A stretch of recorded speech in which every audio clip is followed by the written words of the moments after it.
नमस्ते बच्चों, मेरा नाम सीमा बानो। मैं श्री मल्लिकार्जुन स्वामी हाई स्कूल में हिंदी शिक्षिका हूँ।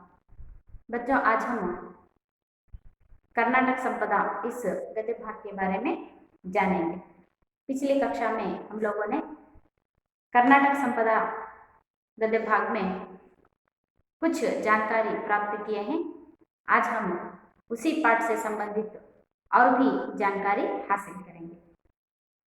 कल की कक्षा में हम लोगों ने देखा कि कर्नाटक संपदा इस पाठ का उद्देश्य यह है कि कर्नाटक के प्राकृतिक सौंदर्यता को देखते हुए केवल कर्नाटक की प्राकृतिक सौंदर्यता को ही नहीं बल्कि यहाँ के महान व्यक्तियों के बारे में भी और उनके साधनों के बारे में और यहाँ के औद्योगिक विकास इन सभी के बारे में छात्रों को जानकारी हासिल हो, इसी उद्देश्य से यह पाठ को रखा गया है। पिछली कक्षा में हम लोगों ने किस अंश को देखा, यानी कि किस अंशों के बारे में हम लोगों ने यहाँ पर जानकारी हासिल की। इन्हीं कुछ प्रमुख अंशों के बारे में पुनर्मनन करते हुए आगे बढ़ेंगे। तो यहाँ पर हमने पिछली कक्षा में देखा कि यहाँ के मुख्यांश यानी कि पुनर्मनन करेंगे। कर्नाटक राज्य भारत देश के प्रगतिशील राज्य है। यहाँ की आबादी कितनी है? लगभग 6 करोड़ से भी अधिक कर्नाटक में आबादी है।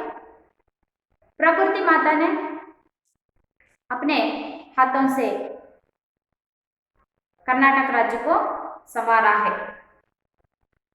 कर्नाटक की प्राकृतिक सुषमा नयन मनोहर है। कर्नाटक के पश्चिमी घाट में यानी कि पश्चिम में विशाल अरबी समुद्र है।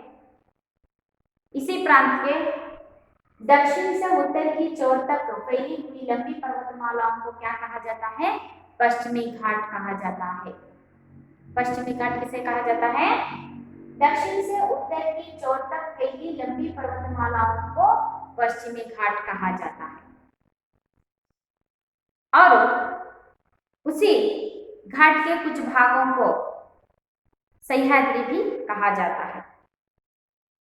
इतना ही नहीं, कर्नाटक के दक्षिण में नीलगिरी की पर्वतमालाएं शोभायमान है। कर्नाटक में कौन सी बोली बोली जाती है, यानी कि कर्नाटक में कौन सी भाषा बोली जाती है? हाँ, कर्नाटक में कन्नड़ भाषा बोली जाती है। तो कर्नाटक की राजधानी कौन सी है? हाँ, कर्नाटक की राजधानी बेंगलुरु है। कर्नाटक की राजधानी कौन सी है? बेंगलुरु है। बेंगलुरु केवल शिक्षा क्षेत्र के लिए ही नहीं बल्कि उद्योग और धंधों के लिए भी एक प्रमुख केंद्र बना हुआ है। कर्नाटक की राजधानी बेंगलुरु केवल शिक्षा क्षेत्र के ही लिए नहीं बल्कि उद्योग और बड़े धंधों के लिए भी एक केंद्र स्थान बना हुआ है। इस बेंगलुरु में हम लोग बहुत से बड़े संस्थाओं को देख सकते हैं। उनमें से है HAL, HMT, ITI, BHEL, BEL जैसे बृहद संस्थाएं कहाँ पर देखने को मिलेंगे? बेंगलुरु में। कर्नाटक की राजधानी बेंगलुरु में। बेंगलुरु केवल शिक्षण क्षेत्र के लिए ही नहीं बल्कि वहां पर बहुत से उद्योग के लिए भी वहां पर एक केंद्र स्थान बना हुआ है। उदाहरण के तौर पर देखा जाए तो यहाँ पर वैसे ही बहुत संस्थाएं जैसे कि HAL, HMT, ITI, BHEL, BEL जैसे बृहद संस्थाएं हमें बेंगलुरु में देखने को मिलेंगी। और बेंगलुरु को क्या कहा जाता है? हाँ, बेंगलुरु को सिलिकॉन सिटी भी कहा जाता है। सिलिकॉन सिटी किसे कहा जाता है? बेंगलुरु। कर्नाटक की राजधानी बेंगलुरु को सिलिकॉन सिटी भी कहा जाता है। केवल कर्नाटक प्राकृतिक सौंदर्यता और बृहद संस्थाओं के लिए ही प्रसिद्ध नहीं, बल्कि कर्नाटक में ऐसे बड़े दिग्गज हैं जिन्होंने अपने साधना से कर्नाटक को विश्व पटल पर अंकित किया है। ऐसे महान दिग्गजों में सर सीवी रामन,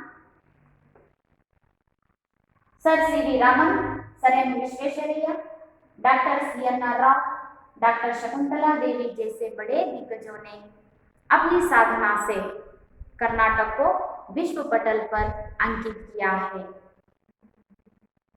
इन्हीं के बीच 2013 को डॉक्टर CNR राव को सर्वोच्च पुरस्कार भारत रत्न पुरस्कार से उन्हें सम्मानित भी किया गया है। इस तरह कर्नाटक केवल शिक्षा क्षेत्र,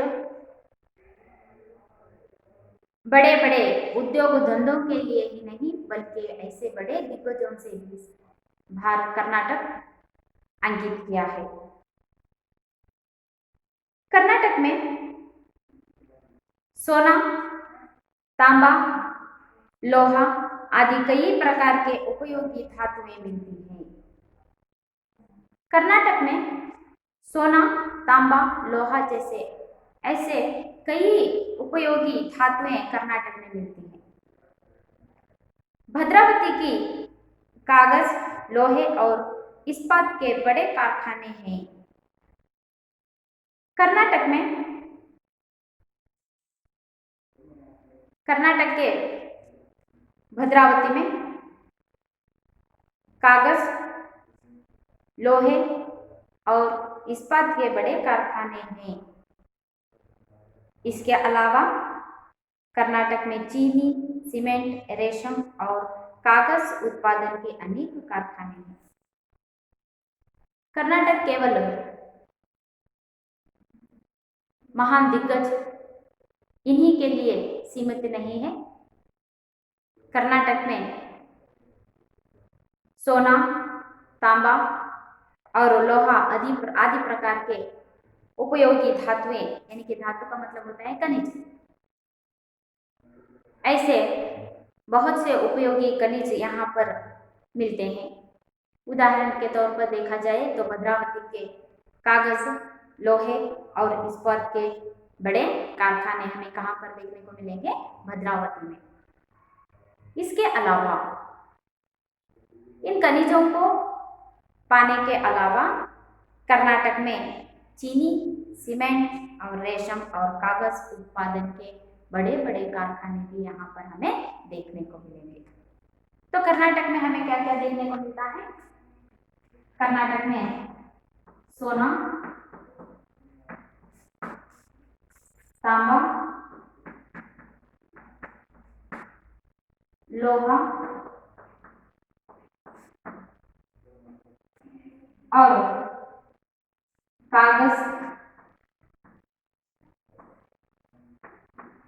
कागज के बड़े कारखाने, लोहे और चीनी, सीमेंट, रेशम आदि बड़े उत्पादन के कारखानों को हमें यहाँ पर देखने को मिलेंगे। सोना, तांबा, लोहा, कागज, चीनी, सीमेंट, रेशम ऐसे बहुत से बड़े बड़े कारखानों को हम लोग यहाँ पर कर्नाटक में देख पाएंगे। बच्चों, पिछली कक्षा में हम लोगों ने इन प्रमुख अंशों को देखा। इन प्रमुख अंशों का पुनर्मनन हम लोगों ने किया। अब मैं इस पाठ का वाचन करूंगी, आप सब ध्यानपूर्वक सुनिए। कर्नाटक में चंदन के पेड़ विपुल मात्रा में हैं। इसीलिए कर्नाटक को चंदन का आगर कहते हैं। यहाँ चंदन का तेल, साबुन तथा कलाकृतियां भी बनाई जाती हैं। कर्नाटक में कावेरी, कृष्णा, तुंगभद्रा आदि अनेक नदियां बहती हैं। इन नदियों पर बांध बनाए गए हैं। इनसे हजारों एकड़ जमीन सिंची जाती है। इसके अलावा इन नदियों के जलाशयों की सहायता से ऊर्जा उत्पादन केंद्र भी स्थापित किए गए हैं। जो हम्पी, गोकाक, शिवनसमुद्र आदि जलप्रपात मनमोहक हैं। कर्नाटक राज्य की शिल्पकला अनोखी है। बादामी, ऐहोळे, पट्टदकल्लू में जो मंदिर है उनकी शिल्पकला और वास्तुकला अद्भुत है। बेलूरू, हलेबीडु, सोमनाथपुर के मंदिरों में पत्थर की जो मूर्तियां हैं वे सजीव लगती हैं। ये सुंदर मूर्तियां हमें रामायण, महाभारत, पुराणों की कहानियां सुनाती हैं। श्रवण बेलगोला में 57 फुट ऊंची गोमटेश्वर की एक शिला प्रतिमा है जो दुनिया को त्याग और शांति का संदेश दे रही है। विजयपुर के गोल गुंबज की वह स्प्रिंग गैलरी वास्तुकला का अद्वितीय दृष्टांत है। मैसूर का राजमहल कर्नाटक के वैभव का प्रतीक है। प्राचीन saint Philomena church, Jagan Mohan राजमहल का पुरातत्व वस्तु संग्रहालय अत्यंत आकर्षणीय है। गंगा, कदंबा, राष्ट्रकूट, चालुक्य, होयसला, वोडेयर आदि राजवंशों ने तथा कृष्णदेवराया, मदकरी नायक, रानी अप्पक्का देवी, कित्तूर चेन्नम्मा, टीपू सुल्तान, आदिल शाह जैसे शासकों ने कर्नाटक राज्य की श्रीवृद्धि में अपना महत्वपूर्ण योगदान दिया है। कर्नाटक के अनेक साहित्यकारों ने सारे संसार में कर्नाटक की कीर्ति फैलाई है। वचनकार बसवण्ण क्रांतिकारी समाज सुधारक थे। अक्का महादेवी, अलम प्रभु, सर्वज्ञ जैसे अनेक संतों ने अपने अनमोल वचनों द्वारा प्रेम, दया और धर्म की सीख दी है। पुरंदरदास, कनकदास आदि भक्त कवियों ने भक्ति, नीति, सदाचार के गीत गाए हैं। पंपा, रन्ना, पोन्ना, कुमारव्यास, हरिहर, राघवम आदि ने महान काव्यों की रचना कर कन्नड़ साहित्य को समृद्ध बनाया है। आधुनिक के काल के साहित्यकार कुवेंपु, दरा बेंद्रे, शिवराम कारंत, मास्ती वेंकटेश अयंगार, विक्रु गोकाक, युवा अनंतमूर्ति, गिरीश कार्नाड और चंद्रशेखर कंबार ज्ञानपीठ पुरस्कार से अलंकृत हैं।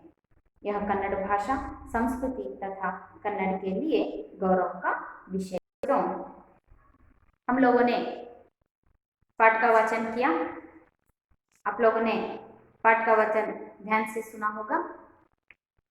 पाठ का विश्लेषण जानने से पहले, पाठ के बारे में जानकारी हासिल करने से पहले इस पाठ के अंतर्गत आने वाले कुछ नए शब्दों के बारे में जानकारी हासिल करके पाठ के बारे में जानेंगे, यानी कि पाठ की ओर चलेंगे।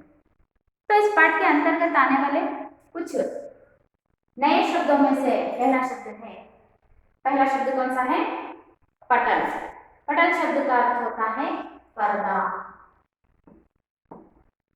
पटल शब्द का अर्थ क्या होता है? पर्दा। अगला शब्द है धातु। धातु शब्द का अर्थ होता है खनिज पदार्थ। खनिज पदार्थ। अगला शब्द है इस्पात। इस्पात यानी फौलाद।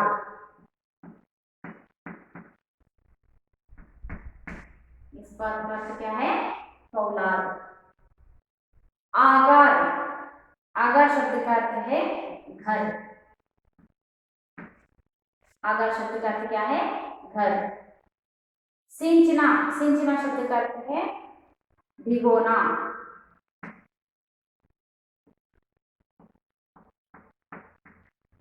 सिंचना शब्द का अर्थ क्या होता है? भिगोना। वास्तुकला शब्द का अर्थ है इमारत या मकान आदि बनाने की कला। इमारत, इमारत या मकान बनाने की कला।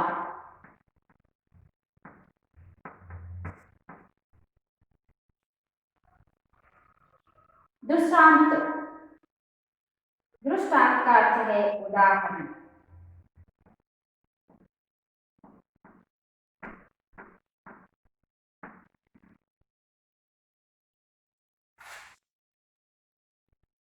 अगला शब्द है श्रीवृद्धि। श्रीवृद्धि शब्द का अर्थ होता है उन्नति। श्रीवृद्धि शब्द का अर्थ क्या है? उन्नति। योगदान, योगदान शब्द का अर्थ है सहयोग।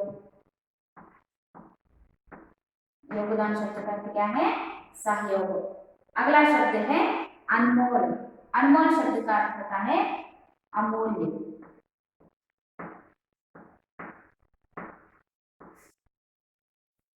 पटल शब्द का अर्थ है पर्दा। धातु शब्द का अर्थ होता है खनिज पदार्थ। इस्पात शब्द का अर्थ है फौलाद। आगार यानी के घर। सिंचना शब्द का अर्थ है भिगोना। वास्तुकला इमारत या मकान बनाने की कला। दृष्टांत यानी के उदाहरण। श्रीवृद्धि शब्द का अर्थ होता है उन्नति। योगदान शब्द का अर्थ है सहयोग। अनमोल शब्द का अर्थ है अमूल्य। बच्चों, हम लोगों ने यहाँ पर कुछ ही नए शब्दों के बारे में जाना। पाठ का विश्लेषण करते समय और भी कुछ नए शब्दों के बारे में जानकारी हासिल करेंगे। तो अब हम पाठ की ओर चलेंगे। हम लोगों ने देखा कि कर्नाटक की प्राकृतिक सौंदर्यता, कर्नाटक में कन्नड़ भाषा बोली जाती है। कर्नाटक की राजधानी बेंगलुरु। इस बेंगलुरु में बहुत से ऐसे बड़े संस्थाएं हैं, इसीलिए बेंगलुरु को सिलिकॉन सिटी भी कहा जाता है। कर्नाटक केवल इन्हीं के लिए प्रसिद्ध नहीं, बल्कि ऐसे महान दिग्गजों ने जैसे CNR Rao, doctor sir M Visvesvaraya, Shakuntala Devi जैसे दिग्गजों ने अपनी साधना से कर्नाटक को विश्व पटल पर अंकित किया है। इसी कारण 2013 में डॉक्टर CNR राव को सर्वोच्च पुरस्कार भारत रत्न पुरस्कार से सम्मानित किया गया। कर्नाटक में ऐसे खनिज मिलते हैं, उपयोगी खनिज जैसे सोना, तांबा, लोहा। इतना ही नहीं, कागज के, भद्रावती में कागज के कारखाने भी हमें यहाँ पर देखने को मिलेंगे। इसके साथ साथ चीनी, सीमेंट, रेशम और कागज के बड़े कारखानों को भी हम लोग कर्नाटक में देख सकते हैं। आगे देखें तो कर्नाटक में चंदन के पेड़ विपुल मात्रा में मिलते हैं, इसीलिए कर्नाटक को चंदन का आगार कहते हैं। यहाँ चंदन का तेल, साबुन तथा कलाकृतियां भी बनाई जाती हैं। कर्नाटक में चंदन के पेड़ विपुल मात्रा में पाए जाते हैं, इसीलिए कर्नाटक को चंदन का आगार कहा जाता है। आगार शब्द का अर्थ क्या है? घर। कर्नाटक में बहुत प्रमाण में, यानी कि बहुत ज्यादा अधिक प्रमाण में चंदन के पेड़ों को पाया जाता है, इसीलिए कर्नाटक को चंदन का आगार भी कहा जाता है, यानी कि चंदन के पेड़ों का घर भी कहा जाता है। किसे? कर्नाटक को। यहाँ पर विपुल मात्रा में चंदन के पेड़ मिलने वाले हैं, इसीलिए यहाँ पर यानी कि कर्नाटक में चंदन का तेल, साबुन और तथा कलाकृतियों को भी बनाई जाती है। तो कर्नाटक को क्या कहा जाता है?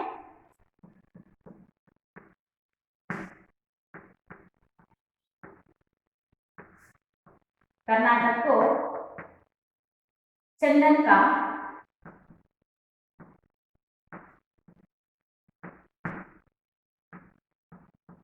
आगार,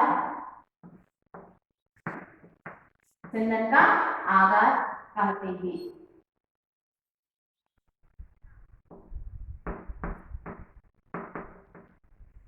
कर्नाटक को चंदन का आगार। कर्नाटक को चंदन का आगार क्यों कहते हैं? क्योंकि कर्नाटक में चंदन के पेड़ विपुल मात्रा में पाए जाते हैं, इसीलिए कर्नाटक को चंदन का आगार कहते हैं। आगार शब्द का अर्थ क्या होता है? घर। यहाँ पर विपुल मात्रा में चंदन के पेड़ पाए जाते हैं, इसीलिए चंदन का तेल, साबुन और कलाकृतियां भी बनाई जाती हैं। कर्नाटकದಲ್ಲಿ ಗಂಧದ ಮರಗಳು ಹೇರಳವಾಗಿ ಸಿಗೋದ್ರಿಂದ ಕರ್ನಾಟಕವನ್ನ ಗಂಧದ ನಾಡು ಅಂತ ಹೇಳಿ ಸಹ ಕರೆಯಲಾಗುತ್ತೆ। ಇಲ್ಲಿ ಅಧಿಕ ಪ್ರಮಾಣದಲ್ಲಿ ಗಂಧದ ಮರಗಳು ಸಿಗೋದ್ರಿಂದ ಗಂಧದ ಎಣ್ಣೆ, ಸಾಬೂನು ಮತ್ತೆ गंधद कलाकृतिಗಳನ್ನ ನಾವಿಲ್ಲಿ ಕಾಣ್ತೇವೆ। कर्नाटक में चंदन का तेल, साबुन और कलाकृतियां क्यों पाई जाती हैं? क्योंकि कर्नाटक में अधिक प्रमाण से यानी कि विपुल मात्रा से चंदन के पेड़ों को पाया जाता है, इसीलिए कर्नाटक को चंदन का आगार भी कहते हैं। कर्नाटक में कावेरी, कृष्णा, तुंगभद्रा आदि अनेक नदियां बहती है। इन नदियों पर बांध बनाए गए हैं, इनसे हजारों एकड़ जमीन सींची जाती है। इनके अलावा इन नदियों के जलाशयों की सहायता से ऊर्जा उत्पादन केंद्र भी स्थापित किए गए हैं, जो अब्बी, गोकाक, शिवनसमुद्र आदि जलप्रपात मनमोहक हैं। कर्नाटक में कावेरी, कृष्णा, तुंगभद्रा आदि अनेक नदियां बहती हैं। कर्नाटक में कौन कौन सी नदियां बहती हैं? कावेरी, कृष्णा, तुंगभद्रा जैसे अनेक नदियां कर्नाटक में बहती हैं। तो बच्चों, कर्नाटक में बहने वाली नदियों के नाम कौन कौन से हैं? कर्नाटक में कावेरी, हाँ, कृष्ण, तुंगभद्रा,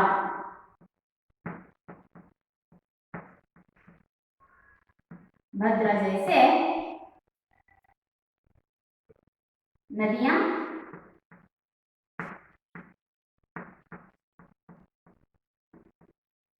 बहती हैं। कर्नाटक में कौन कौन सी नदियां बहती हैं? कावेरी, कृष्णा, तुंगभद्रा जैसे आदि नदियां कर्नाटक में बहती हैं।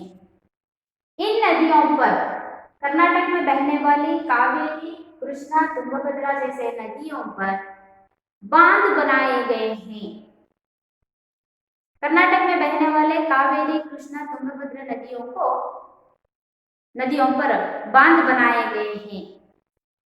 इनसे, उन बांधों से, जो भी इन नदियों पर बांध बनाए गए हैं, इन बांध से हजारों एकड़ जमीन सींची जाती है, यानी कि हजारों एकड़ जमीन को पानी दिया जाता है। इन नदियों पर बांध बनाया गया है, इन बांधों से हजारों एकड़ जमीन को पानी दिया जाता है। इसके अलावा केवल नदियों से हजारों एकड़ जमीन को पानी सींचने के अलावा ऐसे अनेक नदियों के जलाशयों की सहायता से ऊर्जा उत्पादन केंद्र भी, यानी कि विद्युत उत्पादन करने वाले बहुत से केंद्रों को स्थापित किया गया है। ऐसे ऊर्जा उत्पादन करने वाले केंद्रों में से जोग, अब्बी, गोकाक, शिवनसमुद्र आदि जलप्रपात मनमोहक हैं। इतना ही नहीं, यहाँ पर जोग, अब्बी, गोकाक, शिवनसमुद्र आदि जलप्रपात देखने को बहुत ही सुंदर दिखने वाले लोगों को आकर्षित करने वाले जलप्रपातों को भी हम लोग कर्नाटक में देख पाते हैं। उन जलप्रपातों में जो अब्बी, गोकाक, शिवनसमुद्र आदि। कर्नाटक में कावेरी, कृष्ण, तुंगभद्रा जैसे नदियां बहती हैं। इन नदियों पर बांध बनाए गए हैं। इन बांध की सहायता से हजारों एकड़ जमीन को पानी दिया जाता है। और इतना ही नहीं, इन सभी जलाशयों की सहायता से ऊर्जा उत्पादन भी किया जा रहा है। कर्नाटक में जो अब्बी, गोकाक, शिवनसमुद्र जैसे अनेक जलप्रपातों को भी हम लोग यहाँ पर देख पाते हैं। तो कर्नाटक में देखे जाने वाले जलप्रपात कौन से हैं? कर्नाटक में जो अब्बी,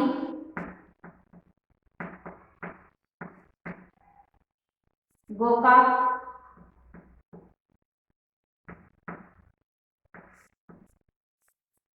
शिवनसमुद्र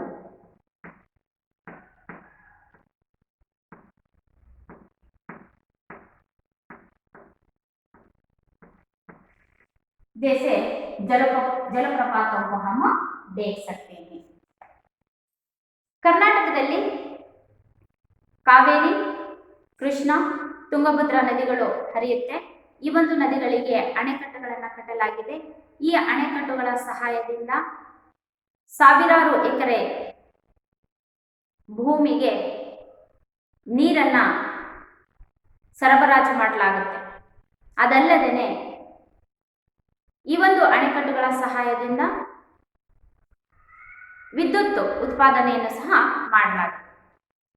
ಕರ್ನಾಟಕದಲ್ಲಿ ನಾವು ಕಾಣುವಂತಹ ಜಲಪ್ರಪಾತಗಳು ಅಂತಂದ್ರೆ ಅಬ್ಬೆ, ಗೋಕಾಕ್, ಶಿವನಸಮುದ್ರ, ಜೋಗ್ ಜಲಪಾತ. ಇವು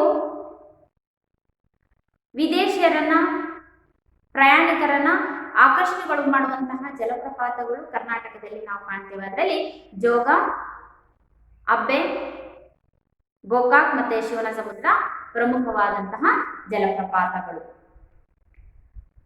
ಇನ್ನು केवल यही जलप्रपात नहीं बल्कि कर्नाटक राज्य की शिल्पकला अनोखी है। इतना ही नहीं, कर्नाटक की शिल्पकला भी अनोखी है।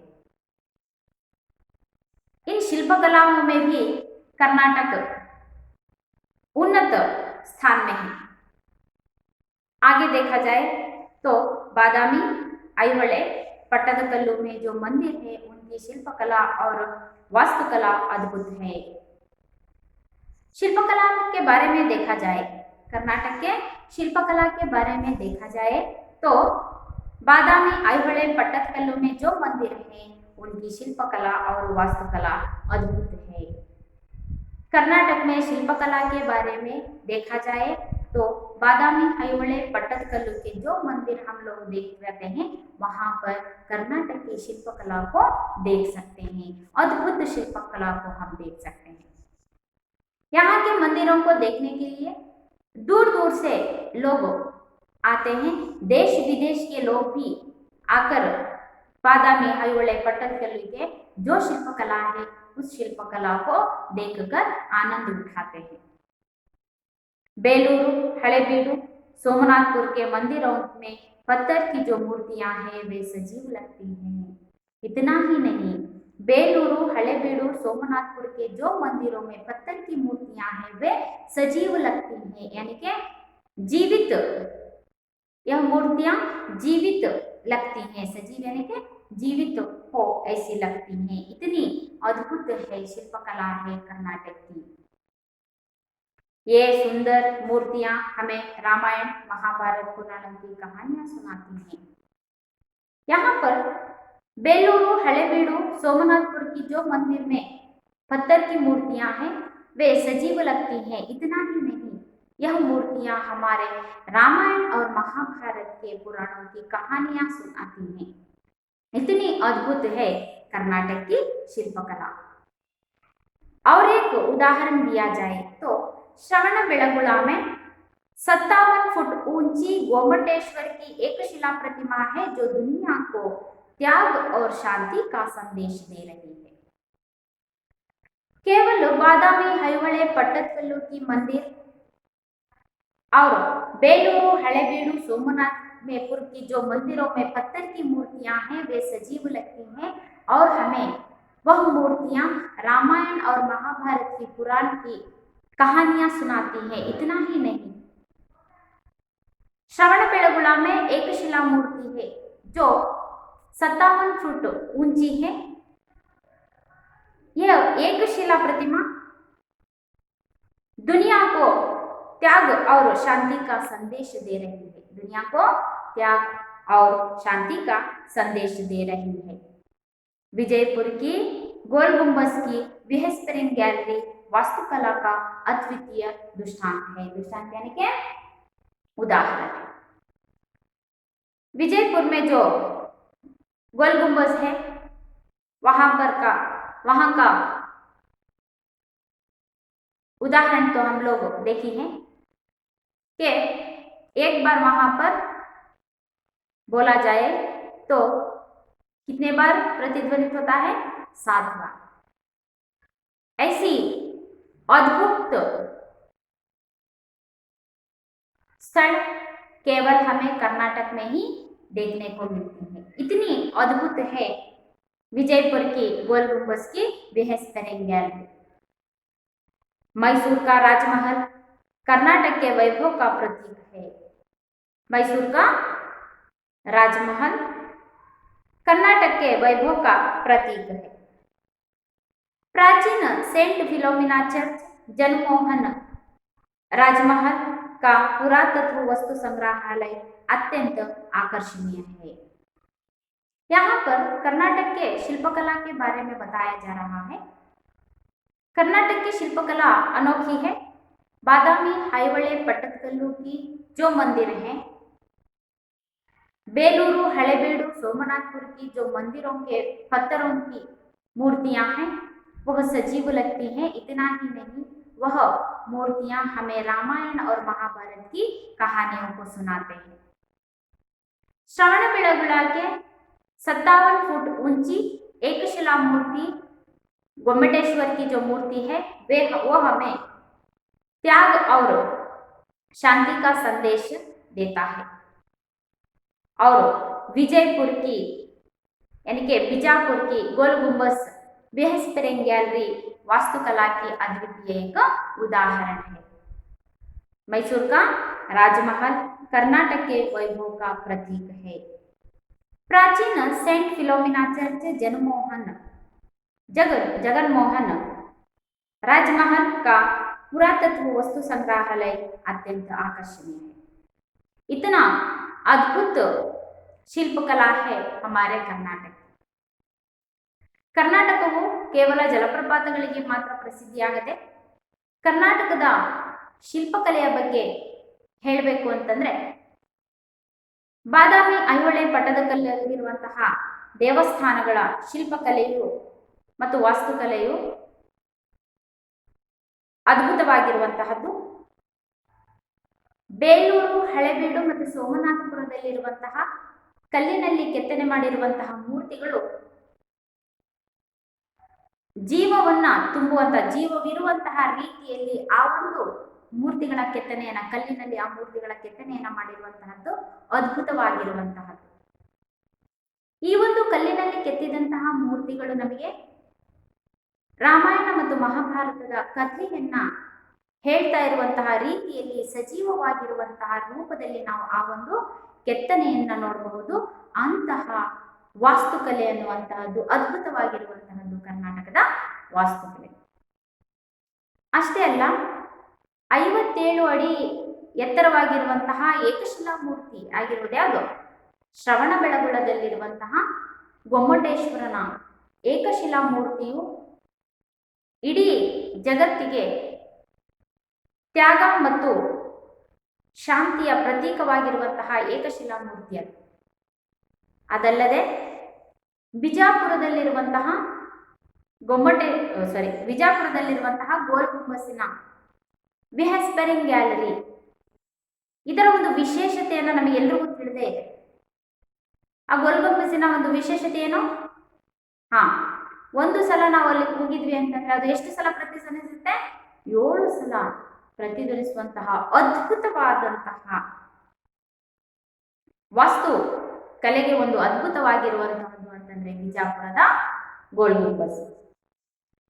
ಇದಲ್ಲದೆ ಮೈಸೂರಿನ ಅರಮನೆ ಕರ್ನಾಟಕದ ವೈಭವವನ್ನ ಸಾರುವಂತಹ ಒಂದು ಸ್ಥಾನವಾಗಿರುವಂತಹದ್ದು.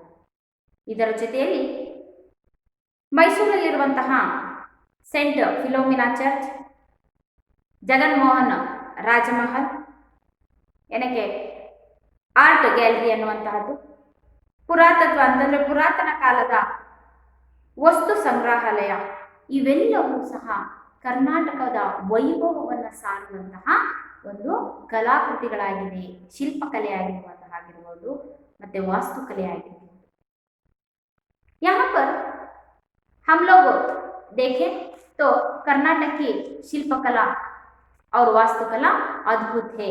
उन सभी के लिए उदाहरण है मैसूर का राजमहल, बीजापुर का गोलगुंबज, श्रवणबेळगोला का एक शिला मूर्ति गोमटेश्वर की जो मूर्ति, बेलूरू हलेबीडू सोमनाथपुर के मंदिर, इन सभी को देखा जाए तो हमें पता चलता है कि कर्नाटक की शिल्पकला कितनी अद्भुत थी. गंगा, अब हम आगे देखेंगे कि यहाँ पर किन किन राजवंशों ने राज किया है. यहाँ गंगा, कदंब, राष्ट्रकूट, चालुक्य, होयसल, वडेयर आदि राजवंशों ने तथा कृष्णदेवराय, मदकरी नायक, रानी अब्बक्का देवी, कित्तूर चेन्नम्मा, टीपू सुल्तान, आदिल शाह जैसे शासकों ने कर्नाटक राज्य की श्रीवृद्धि में अपना महत्वपूर्ण योगदान दिया है. तो कर्नाटक इतना श्रीवृद्धि हुआ है, यानी कि कर्नाटक इतने आगे बढ़ चुका है, प्रगतिशील राज्य बन गया है. तो इन सभी के लिए ऐसे महान व्यक्तियों ने योगदान दिया है. इन महान राजाओं में गंगा, कदंबा, राष्ट्रकूट, चालुक्य, होयसला, वडेयर आदि राजवंशों ने अपने ही शिल्प, हम लोगों ने देखा कि कर्नाटक की शिल्पकला वास्तुकला कितनी अद्भुत है. तो इतनी अद्भुत शिल्पकला और वास्तुकला देने वाले गंगा, कदंबा, राष्ट्रकूट, चालुक्य, होयसला, वडेयर आदि राजवंश कारण है.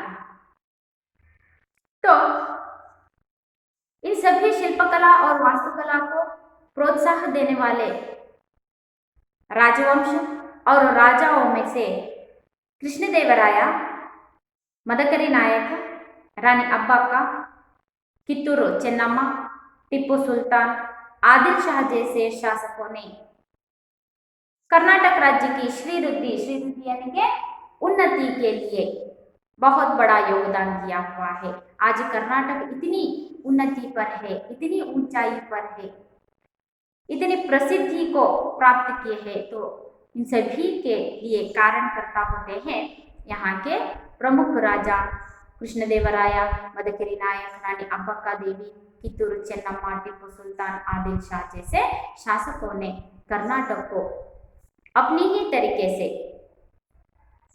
उन्नति की पथ पर ले गए हैं.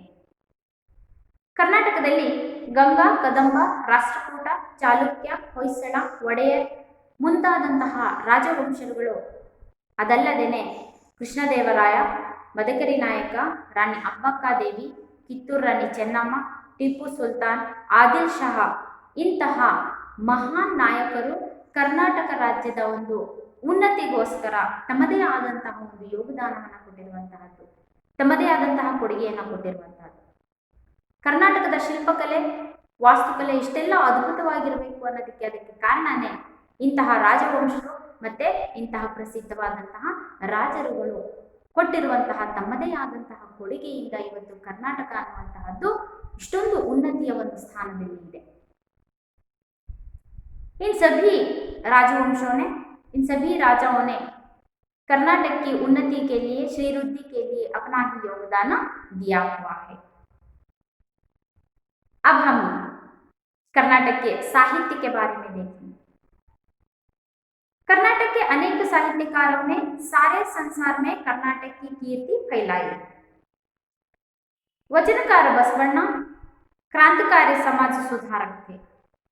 अक्का महादेवी, अलम प्रभु, सर्वज्ञ जैसे अनेक संतों ने अपने अनमोल वचनों द्वारा प्रेम, दया और धर्म की सीख दी है। पुरंदरदास, कनकदास आदि भक्ति कवियों ने भक्ति, नीति, सदाचार के गीत गाए हैं। पंपा, रन्ना, पोन्ना, कुमारव्यास, हरिहर, राघवं आदि ने महान काव्यों की रचना कर कन्नड़ साहित्य को समृद्ध बनाया है। कर्नाटक के साहित्य के बारे में देखा जाए तो कर्नाटक के अनेक साहित्यकारों ने सारे संसार में कर्नाटक की कीर्ति को फैलाया।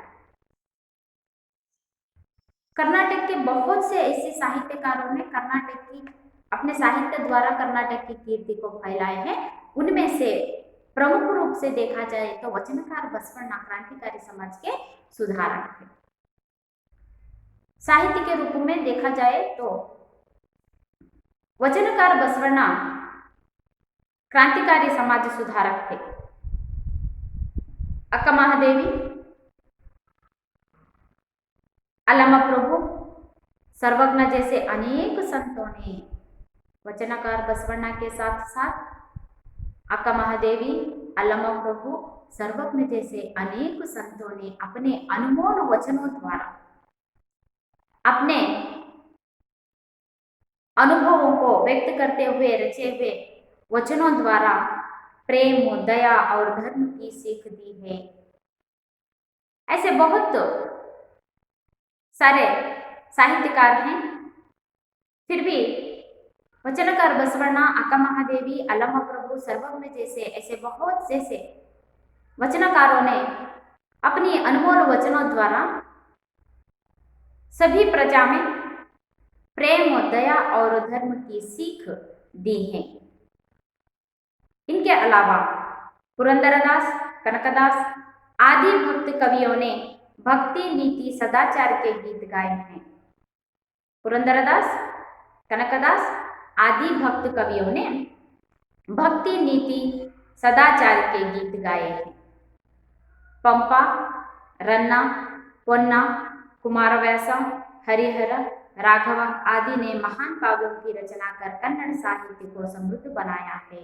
इतना ही नहीं, पंपा, रन्ना, पोन्ना, कुमारव्यास, हरिहर, राघव आदि महान व्यक्तियों ने अपने काव्यों की रचना द्वारा कर्नाटक साहित्य को समृद्ध बनाया है। यहाँ पर कर्नाटक के साहित्य के बारे में देखा जाए तो बहुत ही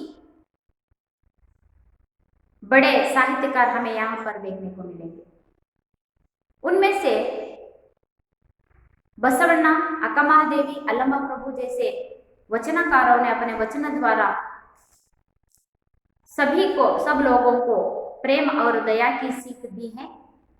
तो दूसरी ओर देखा जाए पुरंदरदास, कनकदास और आदि कवि भक्ति कवियों ने अपने भक्ति गीत के द्वारा नीति, सदाचार के गीत गाए हैं।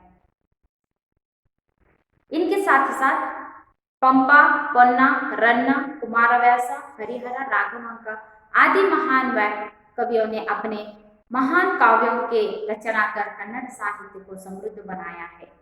इस तरह अब प्रचलित वर्तमान युग में देखा जाए, यानी कि आधुनिक काल के साहित्य के बारे में देखने से पहले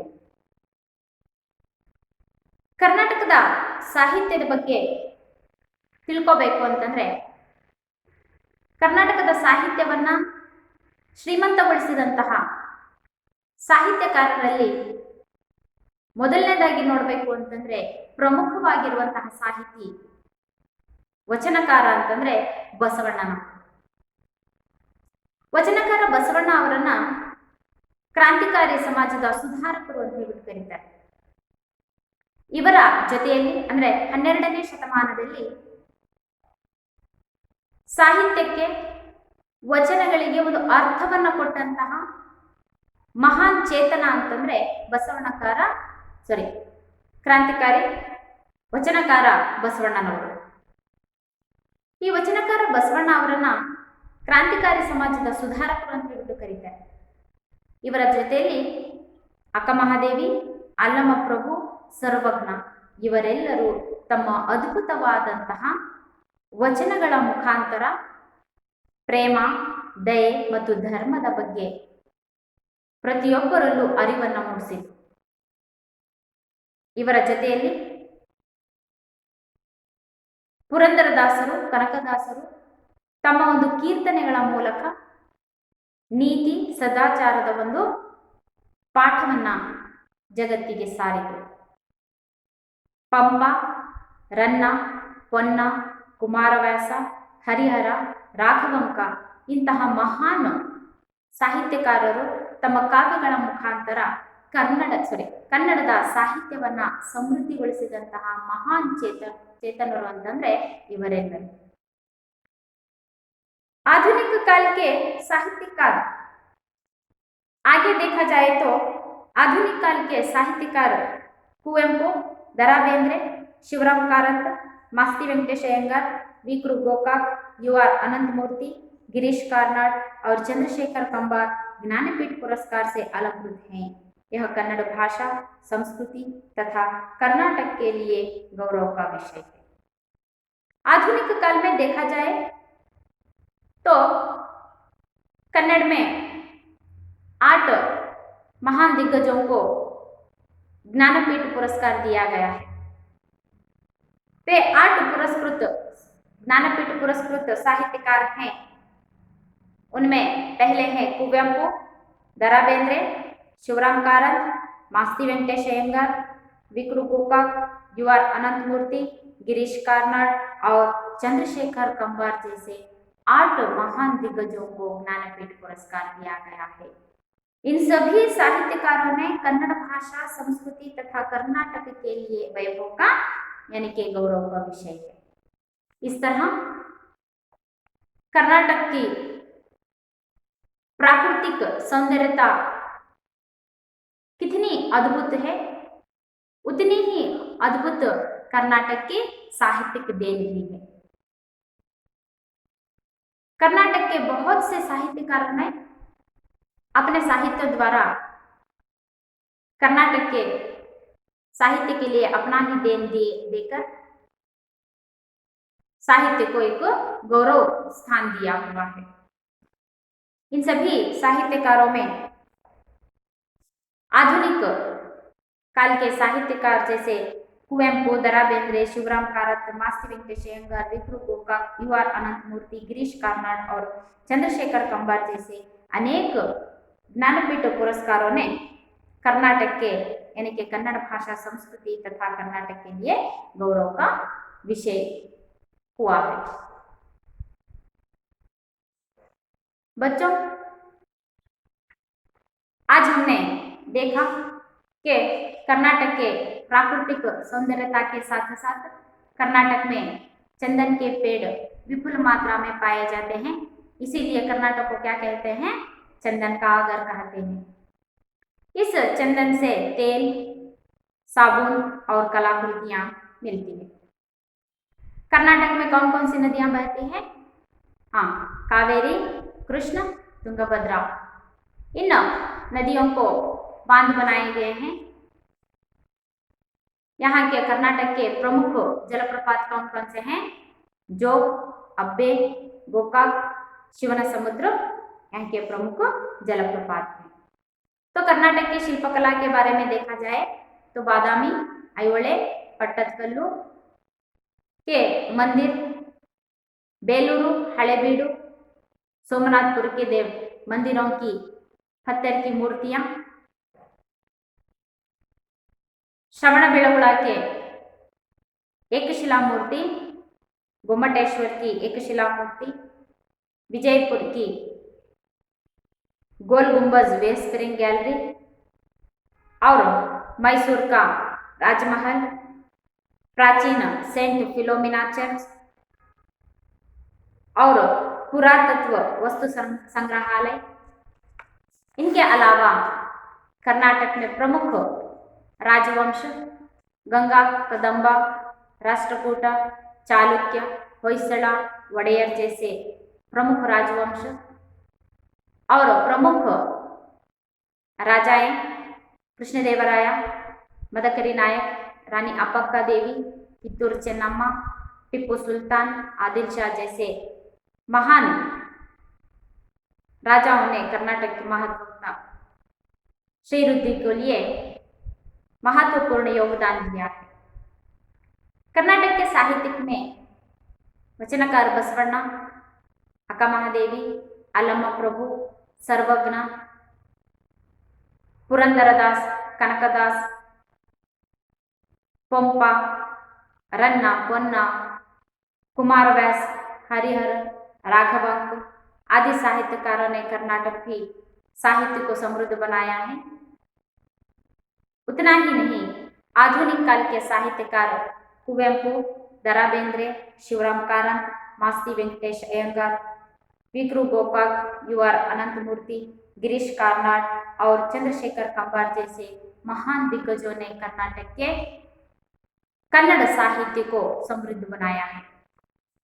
बच्चों, यह पाठ यहीं पर समाप्त होता है। आशा करती हूँ आप सभी को गद्य भाग समझ में आ गया होगा। तो अब मैं आपको इस पाठ से संबंधित एक गृह कार्य दूंगी, यानी कि आपको 2 प्रश्न दूंगी। उन प्रश्नों के उत्तरों को आपको लिख कर लाइए।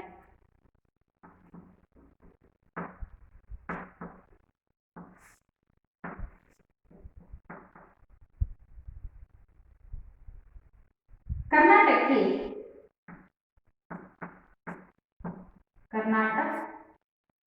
की प्रमुख नदियां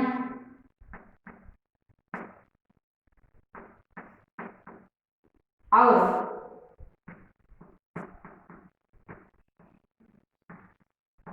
जलप्रपात कौन कौन से हैं?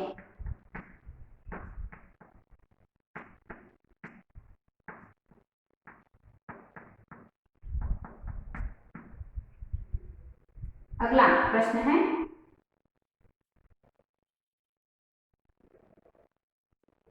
बेंगलुरु में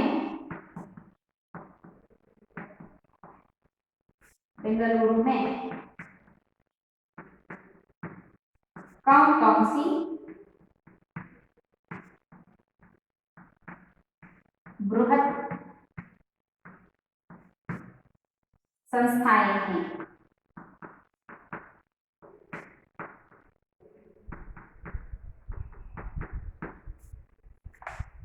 कर्नाटक की प्रमुख नदियां और जलप्रपात कौन कौन से हैं? अगला प्रश्न है, बेंगलुरु में कौन कौन सी बृहत संस्थाएं हैं?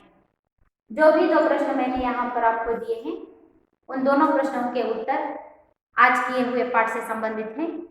आप लोग घर पर इस पाठ को फिर एक बार पढ़ लीजिए और इन प्रश्नों के उत्तरों को लिखने का प्रयास कीजिए। इस पाठ से संबंधित और भी कुछ प्रश्नों के उत्तरों को अगली कक्षा में हम चर्चा करेंगे।